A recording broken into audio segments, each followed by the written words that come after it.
Good morning प्यारे बच्चों। तो कैसे हैं आप सब। मैं साहिल रावत, आपका इंग्लिश मेंटोर, स्वागत करता हूं आपका आज की क्लास में। तो चलते हैं बच्चों क्लास की तरफ। आज बच्चों हम पढ़ रहे हैं आपकी बुक का यूनिट 3 का चैप्टर मिस्ट्री एंड मैजिक, ठीक है, जिसमें हमारा फर्स्ट पार्ट होने वाला है the case of the fifth word. Clear है बच्चों। इस चैप्टर को, स्टोरी को आज समझते हैं, ठीक है, और फिर नेक्स्ट क्लास में हम उसके बाद चैप्टर कंप्लीट होने के बाद उसके कुछ क्वेश्चन आंसर्स भी डिस्कस करेंगे। तो let's move on to the chapter. ये कुछ एक्सरसाइज है हमारी जो आप कंप्लीट कर पाएंगे एक बार हम इस चैप्टर को अच्छे से रीड कर लेते हैं, ठीक है। तो देखो बच्चों, जो हमारा फर्स्ट पार्ट है वो यहाँ से स्टार्ट होता है। You can see this picture. In this picture a man is sitting with his wife and his child. They are sitting on their dining table and they are having their food. ठीक है, वो खाना खा रहे हैं और साथ ही साथ वो कुछ डिस्कशन भी कर रहे हैं, ठीक है, जैसे कि फैमिली डिस्कशन होता ही है डिनर टाइम में। तो this is a kind of family discussion is going on और हमें इसी डिस्कशन को सुनना है और इसी में ही हमारी स्टोरी का कंक्लूजन भी है, ठीक है। जैसा कि एज यू कैन सी बच्चों, this person is a police officer, ठीक है, उसने पुलिस की यूनिफॉर्म पहनी है, वो एक पुलिस ऑफिसर है। तो आप अंदाजा लगा सकते हैं कि ये स्टोरी हमारी पुलिस और कुछ केस वगैरह से रिलेटेड, पुलिस केस से रिलेटेड होने वाली है, ठीक है। और हमारे टॉपिक का, चैप्टर का नाम भी है the case of the fifth word, ठीक है। तो स्टार्ट करते हैं बच्चों अपना chapter. It starts with Encyclopedia Brown is a young boy who lives in Idyllwild, USA, ठीक है। स्टार्टिंग में ही हमें बताया जा रहा है एक बच्चे के बारे में जिसका नाम है इंसाइक्लोपीडिया ब्राउन, ठीक है। ये एक यंग लड़का है जो कहाँ रहता है बच्चों। He lives in Idaville. Idaville that is in USA, United States of America में ये रहते हैं। His father is the chief of police. जिसके फादर है वो कौन है, मैंने बोला था कि पुलिस के चीफ इंस्पेक्टर कह सकते हैं वो है। In spite of being so young he often helps his father solve mysteries that even the police find difficult to solve, ठीक है। इतना छोटा होने के बावजूद, इतना यंग होने के बावजूद वो इतना इंटेलिजेंट है कि वो अपने फादर की हेल्प करता है कुछ ऐसी मिस्ट्रीज, कुछ ऐसे केस को सॉल्व करने में जो कि कभी कभी पुलिस के भी पसीने छूट जाते हैं उस केस को सॉल्व करने में, जिसे कि कौन सॉल्व कर लेता है, हमारा इंसाइक्लोपीडिया ब्राउन सॉल्व कर लेता है। The discussions are generally held at the dining table. वो ये डिस्कशंस कब करते हैं केसेस से रिगार्डिंग बच्चों, उनके डिस्कशंस होते हैं during the dining time. Clear है। Read the story to find out how the boy Wonder solves a case that has been troubling his father. अब ये चैप्टर आप रीड करेंगे और जानेंगे कि एक छोटा बच्चा कैसे एक इतना खतरनाक केस या फिर कह सकते हैं मिस्टीरियस केस सॉल्व कर लेता है जो कि उसके फादर, जो कि है क्या, चीफ ऑफ पुलिस है, वो नहीं सॉल्व कर पा रहे और एक छोटा बच्चा उसे उस केस को सॉल्व करता है। तो this is going to be a very interesting story बच्चों, उसको ध्यान से पढ़ेंगे, ठीक है। लाइन बाय लाइन में रीड करने जा रहा हूं और अब मैं आपको एक्सप्लेन करूंगा। आप you will pay your full attention towards the screen. Let's move on, आगे बढ़ते हैं। Encyclopedia's father was a chief of police, ठीक है, ये पहले भी बता दिया गया है। Everyone thought that he must be the smartest police chief in the country. क्योंकि वो पुलिस चीफ हैं तो उनसे ये एक्सपेक्टेशंस अपने आप आ जाते हैं कि एक पुलिस चीफ को तो सबसे स्मार्टेस्ट पर्सन होना चाहिए, तभी तो पुलिस चीफ बना है ना। नहीं तो हर कोई पुलिस चीफ इसलिए नहीं बन पा रहा ना, वो सबसे स्मार्ट है इसीलिए वो उस, कह सकते हैं, उस पद पर है या फिर उस पोस्ट पे है पुलिस चीफ के, ठीक है बच्चों। और सब लोग ये मानते भी हैं। Chief brown was smart and quick. और चीफ ब्राउन है भी, वो स्मार्ट है, ठीक है, ये उनकी क्वालिटीज नोट कर लीजिए। He is a smart person, smart है और क्विक है। क्विक मतलब उनका दिमाग तेज है, वो जल्दी से चीजों को रिस्पॉन्ड करते हैं, चीजों को जल्दी से समझते हैं, ठीक है। He did not sit around and worry. वो बैठ के ज्यादा चिंता नहीं करते, ठीक है, और ज्यादा ऐसे नहीं बैठे रहते, बैठेंगे और अपना किसी चीज के बारे में चिंता करेंगे, वो ऐसे नहीं है। When he came up against a case he could not solve, he acted at once। ठीक है, जब कभी उनके पास कोई ऐसा केस आ जाता है जिसे वो सॉल्व नहीं कर पा रहे, ही एक्टेड एट वंस, जिसपे वो काम कर रहे थे उसको सॉल्व नहीं कर पाते, he cleared his desk, put on his hat and went home to dinner. तो कुछ नहीं करते, सीधा अपने डेस्क को क्लियर करते हैं, अपना जो भी काम होता है उसको क्लीन करते हैं, ठीक है, अपनी हैट पहनते हैं और सीधा अपने घर जाते हैं, ठीक है, डिनर के लिए। Encyclopedia solved the case for him before the dinner was over। देखो बच्चों, यहां से हमें राज खुला, ये राज खुला कि जब चीफ ब्राउन यानी कि जो हमारे चीफ है उनसे अगर कोई केस सॉल्व नहीं हो पाता तो ज्यादा दिमाग नहीं लगाते, सीधा अपना डेस्क क्लोज करते हैं, घर जाते हैं, डिनर में अपने बच्चों के साथ, अपनी वाइफ और बच्चे के साथ डिनर करते हैं, और वहां पे असली राज ये खुलता है कि उनके लिए केस कौन सॉल्व करता है, उनका बेटा। इंसाइक्लोपीडिया उनके लिए केस सॉल्व करता है, और वो भी कितनी जल्दी सॉल्व करता है बच्चों, उनका डिनर फिनिश होने से पहले ही वो केस सॉल्व करके सामने रख देता है। क्लियर है बच्चों? आगे बढ़ा जाए। तो ये बहुत इंपॉर्टेंट लाइन थी, इससे क्वेश्चन एग्जाम में आ सकता है कि जो इंसाइक्लोपीडिया है वो कितनी जल्दी केस को सॉल्व करता है या कितना टाइम लेता है केस सॉल्व करने में। तो you can write the encyclopedia is so fast that he solves the case before ending the dinner. Dinner खत्म होने से पहले ही वो केस को सॉल्व करके रख देता है। Chief Brown would have like to tell everyone about his only child, but who would believe him. देखो, अब क्योंकि उनके बच्चे के अंदर इतनी बड़ी खूबी थी, खासियत थी, तो उनका मन करता था कि मैं ये बात सभी लोगों को बताऊं, ठीक है, टाउन में और लोगों को बताऊं कि जो केस मैं भी सॉल्व नहीं कर पाता उनको कौन सॉल्व कर दे रहा है, उनको इंसाइक्लोपीडिया सॉल्व कर दे रहा है। बट फिर वो यहाँ पे आके रुक जाते थे कि मेरी बातों पे कोई विश्वास कैसे करेगा, कि इतना छोटा बच्चा केस कैसे सॉल्व कर सकता है ना। और फिर उल्टा क्या होगा, तारीफ होने की जगह उल्टा लोग मजाक बनाएंगे, इसलिए वो फिर ये इस बात को रिवील नहीं करते थे, उसको एज अ सीक्रेट ही रखते थे। Who would believe that the best detective alive was an eighth grader? कौन इस बात पे विश्वास करेगा कि इस टाउन का सबसे बेस्ट डिटेक्टिव तो एक 8वीं कक्षा में पढ़ने वाला छात्र है। कोई इस बात पे यकीन नहीं कर सकता, तो इसलिए इस बात को ना ही बताया जाए तो बेहतर होगा। सो ही सेड नथिंग, इसलिए उन्होंने कुछ नहीं बोला, अपना मुंह हमेशा बंद रखते थे, खुद से केस सॉल्व करते थे, जो केस उनसे सॉल्व नहीं होता था उसे एनसाइक्लोपीडिया के सामने बताते थे, एनसाइक्लोपीडिया उस केस को डिनर फिनिश होने से पहले सॉल्व करके बता देता था।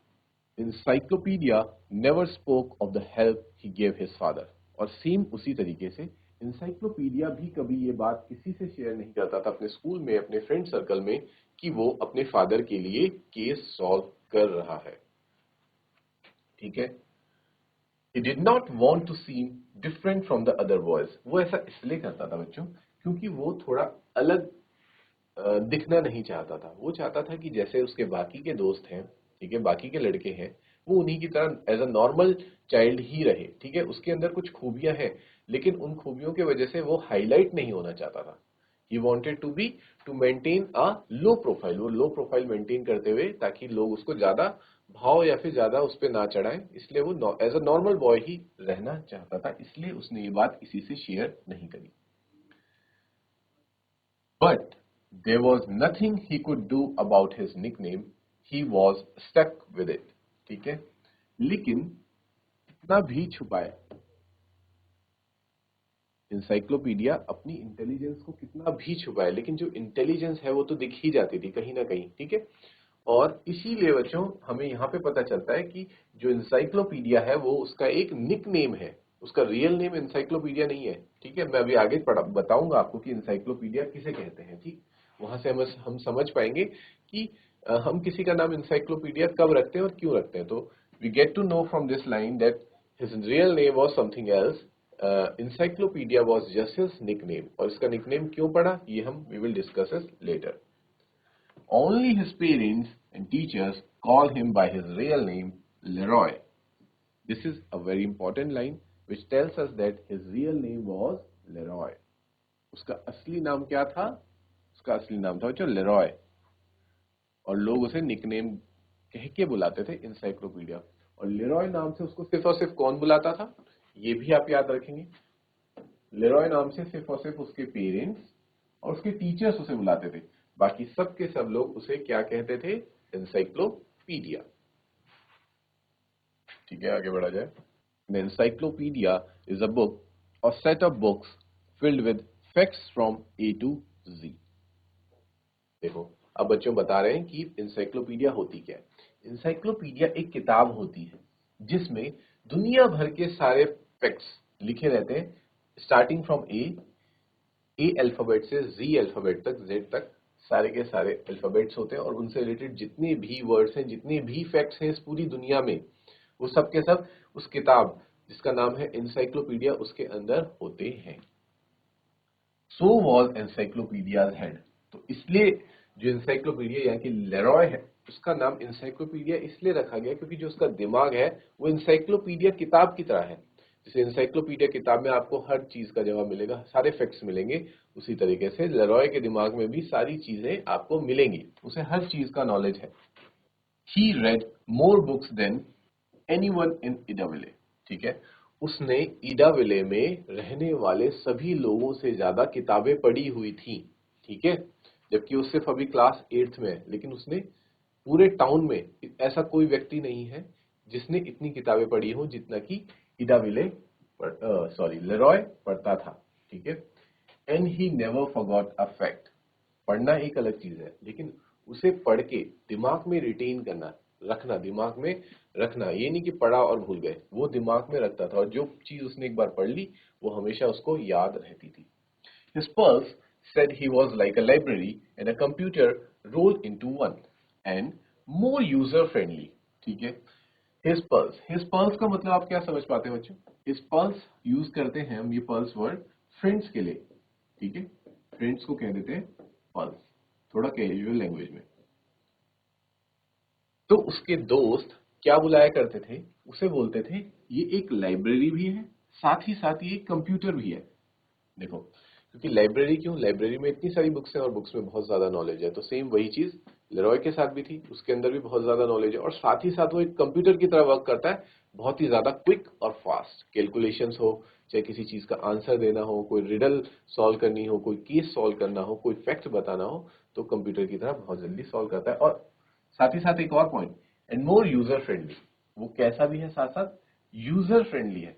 यूजर फ्रेंडली बच्चों उस चीज को बोलते हैं, अगर यहाँ पे कंप्यूटर के टर्म्स में हम जाए तो यूजर फ्रेंडली कंप्यूटर या फिर यूजर फ्रेंडली इंटरफेस हम उसे बोलेंगे जो कि यूज करने में इजी हो। ठीक है, जिसे ज्यादा यूज करने में कठिनाई ना आए, किसी को भी जो यूज कर रहा है उस सिस्टम को, उस सॉफ्टवेयर को, वो इजिली यूज कर पाए। तो इससे हम रिलेट कर सकते हैं कि जो हमारा लेरॉय है उसका कैरेक्टर कैसा है, वो यूजर फ्रेंडली है, मतलब वो सबसे अच्छे से बात करता है। ठीक है, उसे समझ, मतलब ऐसा नहीं है कि वो कॉम्प्लिकेटेड है, लोग उसे समझ नहीं पा रहे, नहीं, लोग उसको इजीली समझते हैं और वो भी लोगों की फीलिंग्स को समझता है और उनकी हेल्प करता है अपनी इंटेलिजेंस से, तभी तो सभी लोग उसकी तारीफ कर रहे हैं। ठीक है, आगे बढ़ते हैं। At the dinner table on Tuesday night chief brown stared at his cream of mushroom soup. ठीक है, तो क्योंकि आपको पता है बच्चों, एक केस आया है किसके पास? चीफ ब्राउन के पास, जिसे वो सॉल्व नहीं कर पा रहे और इसीलिए वो क्या कर रहे हैं, अपने टेबल पे बैठे हैं और उनके सामने क्या रखा हुआ है? क्रीम ऑफ मशरूम रखा हुआ है, उसको ध्यान से देख रहे हैं। ध्यान से देखने का मतलब वो क्रीम ऑफ मशरूम को देखते हुए कुछ सोच रहे हैं माइंड में। Encyclopedia and his mother knew what that meant. He had a mystery he could not solve। और क्योंकि देखो, हमारे हाव भाव से या हमारी हरकतों से हमारे फैमिली के मेंबर्स को, पेरेंट्स को पता चल जाता है कि हम क्या सोच रहे हैं या फिर क्या क्या हमारे दिमाग में चल रहा है। ठीक है, तो वही चीफ ब्राउन को देखकर उनकी वाइफ और उनका बेटा, इंसाइक्लोपीडिया या फिर लेरॉय बोल सकते हैं, वो अंदाजा लगा लेते हैं कि अभी इनके दिमाग में क्या चल रहा है। और उनके दिमाग में क्या चल रहा है कि उनके पास आ रखी है कोई मिस्ट्री जिसे वो सॉल्व नहीं कर पा रहे। Tim Nolan died yesterday, he announced in a matter of fact manner. ठीक है, अब बोलते हैं कौन? चीफ ब्राउन ये बात बोलते हैं कि टिम नोलन कल मृत पाया गया या फिर कल टिम नोलन की मृत्यु हो गई। और वो ऐसा कैसे कहते हैं? अनाउंस्ड, काइंड ऑफ, मतलब बता रहे हैं in a matter of fact manner. देखो, जो मैटर ऑफ फैक्ट का मतलब होता है विदाउट शोइंग मच इमोशन। ठीक है, वो ज्यादा भावुक नहीं हो रहे बात कहते हुए, जैसे नॉर्मल हम कोई नॉर्मल बातचीत करते हैं, वो भी ऐसी नॉर्मल बातचीत में कह रहे हैं कि भाई कल टिम नोलन की मृत्यु हो गई, बता रहे हैं, उसमें कोई भी भावनाएं जुड़ी हुई नहीं है। और उसके पीछे का रीजन बच्चों आप ये भी समझ सकते हैं कि जो those people who are working in police department या फिर इस तरह के डिपार्टमेंट में जो लोग होते हैं, उनके लिए लाइफ एंड डेथ कोई बहुत ज्यादा बड़ी चीज नहीं होती, क्योंकि वो रोज ही मर्डर्स, क्राइम्स, डेथ्स, सुसाइड्स, ये सब चीजें देख रहे होते हैं। तो उनके लिए कोई अगर मर गया है, कोई अगर जो भी है, किसी कोई इंजर्ड हो गया, किसी कुछ भी हो गया, कुछ भी मिसहैपनिंग होगी, तो वो उनके लिए कोई बड़ी बात नहीं होती। इसलिए वो विदाउट इमोशन कह देते हैं कि टिम नोलन की कल मृत्यु हो गई। इस पर मिसेस ब्राउन यानी कि चीफ ब्राउन की वाइफ क्या कहती है?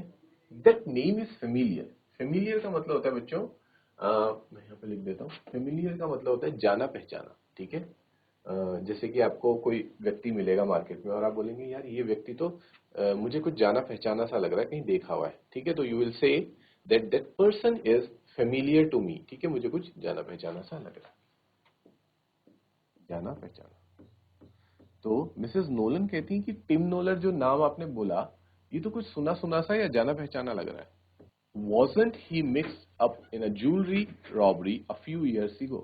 ठीक है, क्या ये वही व्यक्ति तो नहीं है जो कुछ साल पहले एक ज्वेलरी रॉबरी हुई थी हमारे टाउन में, उसमें शामिल था?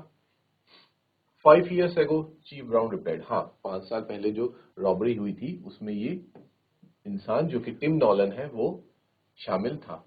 Two masked men held up the Diamond Mart on 6th Avenue. They got away with $1 million worth of jewelry.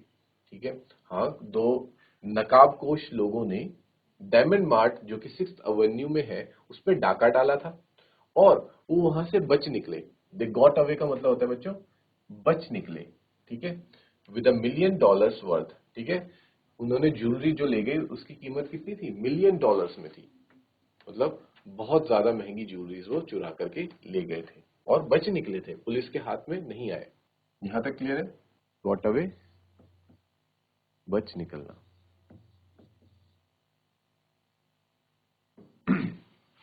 I thought Tim Nolan was arrested, Mrs Brown said. Mrs Brown कहती हैं कि मुझे तो ऐसा लगता था कि शायद टिम नॉलन पकड़ा गया था।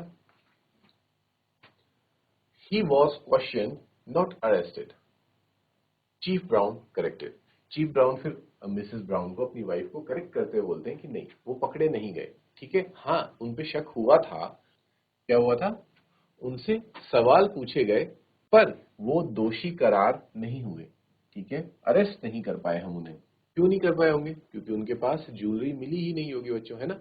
जब कोई सबूत ही नहीं है, पहली बात तो मास्क थे, तो कोई पता भी नहीं चल पाया कि उन्होंने ही रॉबरी करी है। और अगर शक के बिना पे उनको उठाया भी होगा, उनसे अगर पूछताछ करी भी होगी, तो कुछ सबूत ही नहीं मिला होगा, और सबूत नहीं मिला होगा तो फिर उनको बाइज्जत बरी, या फिर कह सकते हैं उनको अरेस्ट ही नहीं किया। ठीक है, I always believed that Nolan and a friend, a man named Daniel Davenport, pulled the holds up. There wasn't any proof though. ठीक है, वो कहते हैं कि मुझे पूरा यकीन है कि वो चोरी नॉलन और उसका एक फ्रेंड था जिसका नाम है डेनियल डेवेनपोर्ट, उन दोनों ने ही वो चोरी करी, लेकिन इस बात का हमें कोई भी सबूत आज तक मिल नहीं पाया। होल्ड्स अप का मीनिंग देख लो बच्चों, ये जो वर्ड मीनिंग्स है ये आप सबके सब लर्न करेंगे। Robberies connected with the use of threat और वायलेंस। ठीक है, मतलब कुछ डाका डालना या फिर चोरी करना किसके मदद से? कोई थ्रेट देकर। ठीक है, थ्रेट देकर या फिर कुछ वायलेंस का यूज करके के जो डाका डाला जाता है। ठीक है, साइक्लोपीडिया सेड क्वाइटली। इंसाइक्लोपीडिया जो है वो एकदम शांत बैठा हुआ है। ठीक है, वो ये सारी बातें सुन रहा है, लेकिन इसका कोई रिप्लाई अभी नहीं ले रहा, वो अपना दिमाग अभी सोचने में बिजी है। He knew his mother and father were discussing the case for his benefit. ठीक है, उसको पता है कि जो पेरेंट्स हैं वे केस क्यों डिस्कस कर रहे हैं, क्योंकि एट द एंड इनको मेरे पास ही आना है और मुझसे ही पूछना है कि बेटा बताओ कि क्या होगा, कौन है कल्प्रिट, या फिर कैसे हम इसको पकड़े। His father filled in the facts. ठीक है, उसके फादर को सिर्फ क्या पता है? फैक्ट्स पता है। ठीक है, सारी इंफॉर्मेशन पता है, वो जो बताते चले जा रहे हैं। Nolan and Davenport had met, chief Brown said, while both were in prison in South Carolina. They became friendly because of shared interest. अब वो बताने चलते हैं कि इन दोनों की दोस्ती कैसे हुई, नॉलन और डेवनपोर्ट की। तो नॉलन और डेवनपोर्ट कहाँ मिले होंगे, वो एक जेल में ही मिले, ठीक है, वो क्योंकि पहले भी जेल काट चुके हैं, कैदी रहे हैं, तो साउथ कैरोलिना में एक साथ जेल में थे, ठीक है। वहां पे उनकी क्या हो गई, दोस्ती हो गई। दोस्ती क्यों हो गई, क्योंकि उनके शेयर्ड इंटरेस्ट थे, ठीक है। बच्चों देखो, हमारी दोस्ती किसी से कब होती है, जब दूसरे पर्सन का और हमारा एक ही इंटरेस्ट होता है, ठीक है। जैसे अगर मान लो मुझे क्रिकेट खेलना पसंद है और सामने वाले को हॉकी खेलना पसंद है, तो शायद हमारी दोस्ती उतनी अच्छे से नहीं हो पाएगी। लेकिन अगर दो क्रिकेट खेलने वाले आपस में मिल गए तो वो अच्छे से दोस्त बन सकते हैं। तो यहीं पे क्या हुआ डेवनपोर्ट और नॉलन के साथ, कि उनके इंटरेस्ट भी कुछ सेम सेम रहे होंगे, जिस वजह से कि वो दोस्त बन गए। Nolan was let out first, Nolan पहले छूट गया था जेल से। ही सेटल इन इडाविले, और फिर वो वहां से आया, जेल से छूटने के बाद इडाविले आया और यहाँ पे सेटल हो गया।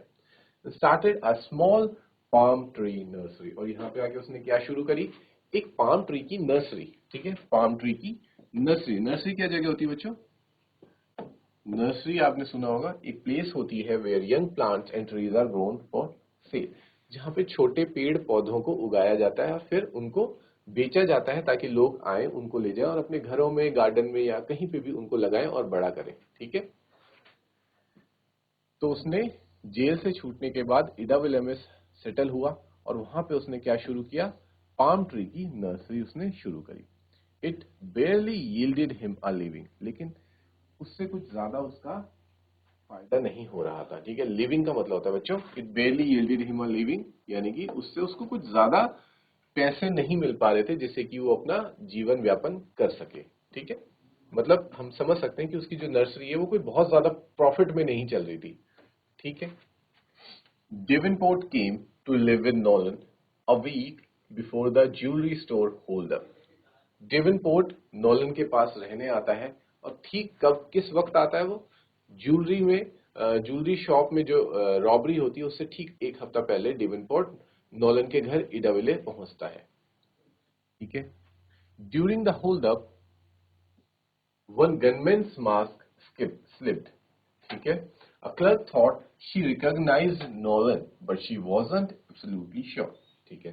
तो देखो यहां से हमें पूरी प्लानिंग समझ आ पा रही है कि वो नर्सरी में काम करता था जेल से छूटने के बाद, फिर डेवनपोर्ट भी उसी के यहाँ आया एक हफ्ता पहले, और जस्ट एक हफ्ते के बाद क्या हो गई, रॉबरी हो गई ज्वेलरी शॉप में, ठीक है। तो हम यहाँ से कुछ अंदाजा लगा सकते हैं कि शायद रॉबरी इन दोनों ने मिलकर ही करी होगी, क्योंकि इनका जो पास्ट का कुछ वो है, वो भी कुछ ऐसा ही है, वो पहले भी कई रॉबरीज कर चुके हैं।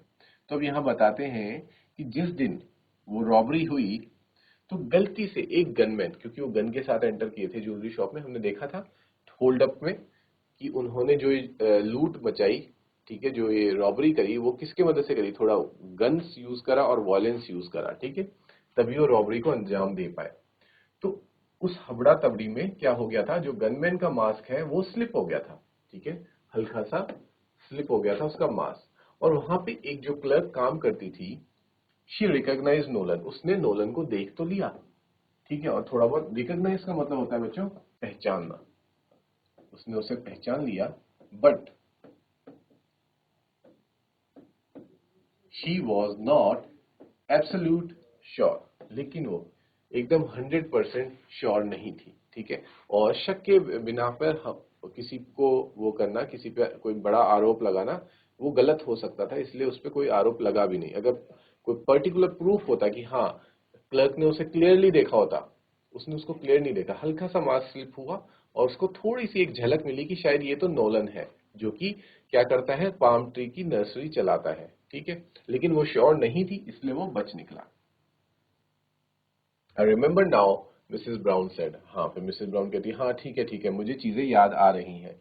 The clerk refuse to testify against him and no trace of the stolen jewellery ever turned up. और जब टेस्टिफाई का मतलब होता है make a statement in the court to prove that something is true, जब गवाही देने का वक्त आता है, ठीक है। तो जो क्लर्क थी उसने मना कर दिया, और हो सकता है बच्चों उसके मना करने का कारण यही रहा होगा कि वो श्योर नहीं थी, ठीक है। और शक के बिना पे उसने किसी भी, उसे लगा होगा कि क्यों किसी निर्दोष व्यक्ति को मैं वो करूं, क्योंकि मुझे सिर्फ डाउट है, ठीक है। On the basis of doubt I can not defame a person who is trying to live a good and peaceful life. तो उसने गवाही देने से मना करा और इसी वजह से no trace of the stolen jewellery ever turned up. और ट्रेस का मतलब होता है बच्चों कोई भी ट्रेस, कोई भी सुराग उस स्टोलन ज्वेलरी का, जो चुराई हुई ज्वेलरी थी, उसका आज तक कुछ पता नहीं चल पाया कि वो कहाँ गई। यहां तक क्लियर है सभी बच्चों को? Is there any doubt?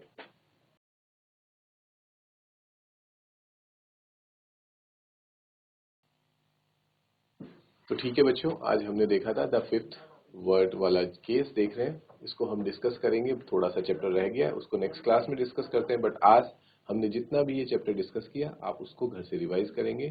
Till then बच्चों, take care, have a good day and thank you.